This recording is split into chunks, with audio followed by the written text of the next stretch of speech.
I hope you're having a good day. I am Robento Ting, your reporter for today.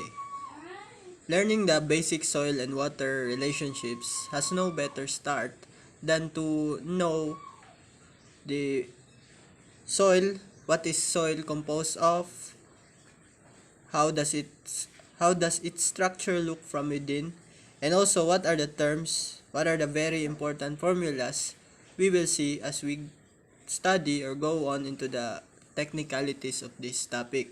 Because later on, our aim is not only to know these informations that I will give to you, but also to observe, analyze, and study how water reacts as it goes through the soil, and also how the soil behaves as the water goes through it.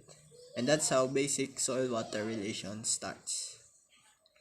Soil is basically the thin layer of material covering the earth's surface, and is formed from the weathering of rocks. So due to the weathering of rocks and in combination with decaying animals or plants, di ba? Diha mapurma ang soil. And if you're going to if you go to your backyard, no, and gather some soil sample, a strip, it's basically a strip, you're gonna end up seeing this one on the left side of your screen. So if I ask you what are the phases you can see in this particular soil sample or this strip, probably you'll end up saying it has solid, liquid, and gas. Of course, that's the three phases of matter. So the analogy here is it's like a 3-in-1 coffee bitaw. So when you have 3-in-1 coffee, you'll have this on the left side. It's all mixed. The phases are all mixed up in indefinite position, di ba? These are composed of water or the solid, liquid, and gas. In an ideal world, you will have it on the right side, wherein we organize or we arrange the phases according to their densities. So as you can see, the solid at the very bottom, because it's the densest among the phases you can see on this strip of soil, followed by the water, which is the less dense compared to solid, but denser compared to air. And then on the very top is the air, which is the least dense among them.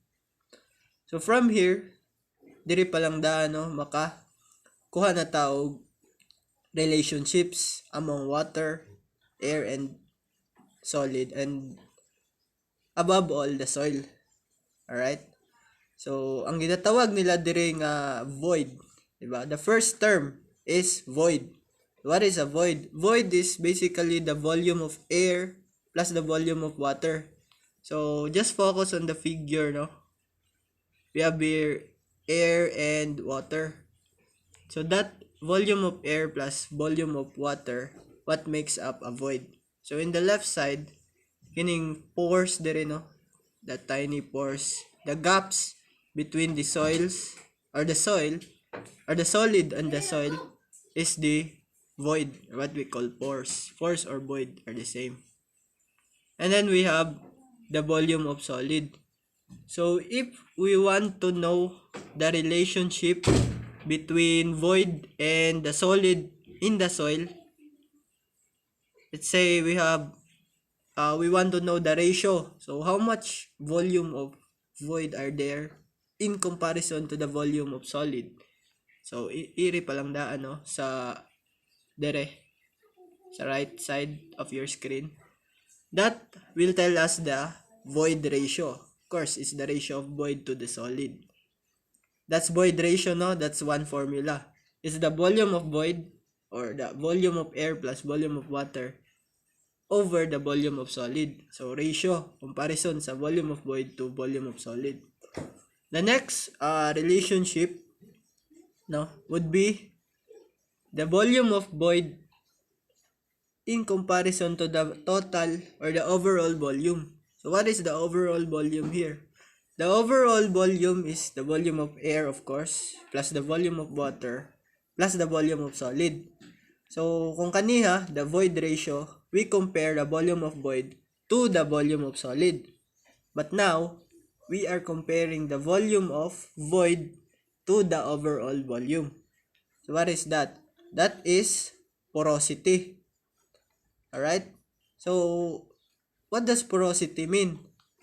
Imagine a sponge, When you have a sponge, the overall volume of that is, of course, the volume of air, water, that's the volume of void, and the solid, which is the sponge itself. So, porosity means that if you have a sponge and you're not squeezing it, just let it be on the top of table ba? Then that thing we can say that that is more porous. Why? Because it has more voids in it compared when you squeeze it. So what happens when you squeeze it? When you squeeze that sponge off, diba? All those water molecules and air, or the void as we say, or as we called, will go out of the sponge. And when that happens, of course, ang mabili na lang is the mass of the sponge, diba? So that's why it becomes less porous. So again, porosity is the ratio of volume of void to the overall volume.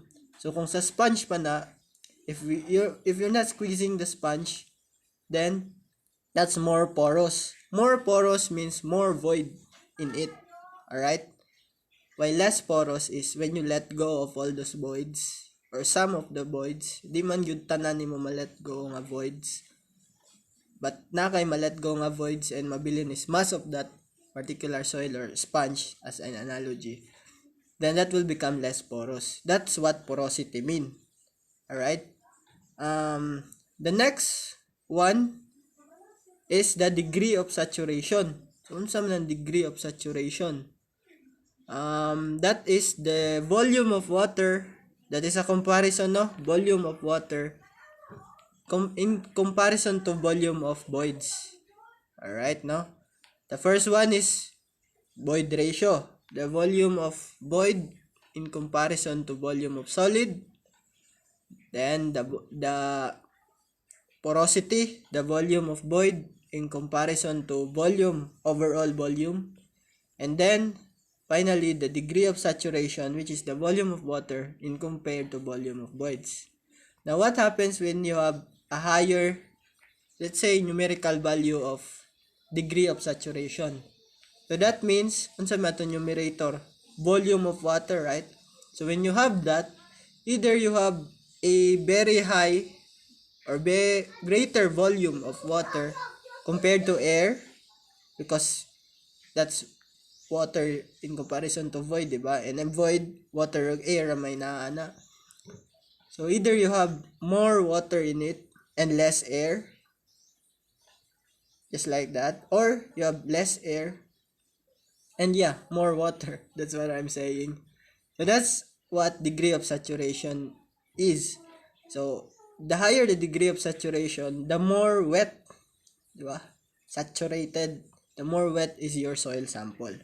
So that's the relationship in terms of volume, diba? Again, that's void ratio represented by E, diba? Next slide. Oh wait.